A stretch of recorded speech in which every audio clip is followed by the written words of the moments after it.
Prej disa ditësh ka nisur zbatimi i projektit për rikonstruksionin total të shkollës nëntëvjeçare Kajo Karafili në fshatin Gështenjas të Pogradecit. Kjo ndërhyrje vjen pas një pritjeje disa vjeçare, me qëllim përmirësimin e kushteve për nxënësit dhe mësuesit e kësaj shkolle. Punimet parashikojnë transformim të plotë të godinës ekzistuese, në ndërtimin e disa ambienteve të reja moderne, si ndërtimi një palestre të re sportive, hapësira shtesë për mësim dhe zhvillim aktivitetesh, salla për aktivitete të ndryshme, tualete të reja dhe funksionale, instalimi i një sistemi të ri ngrohjeje me kaldaj, rrjeti i ri elektrik dhe ndriçim modern, rikonstruksioni plot i ambienteve të brendshme dhe të jashtme, pajisje me bazë të re materiale për mësimdhënie.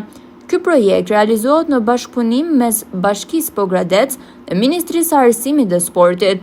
Në përfundim të punimeve, Shkolla Kajo Karafili do të jetë një institucion arsimor me standarde bashkëkohore në shërbim të komunitetit të Gështenjasit dhe brezave të ardhshëm të nxënësve.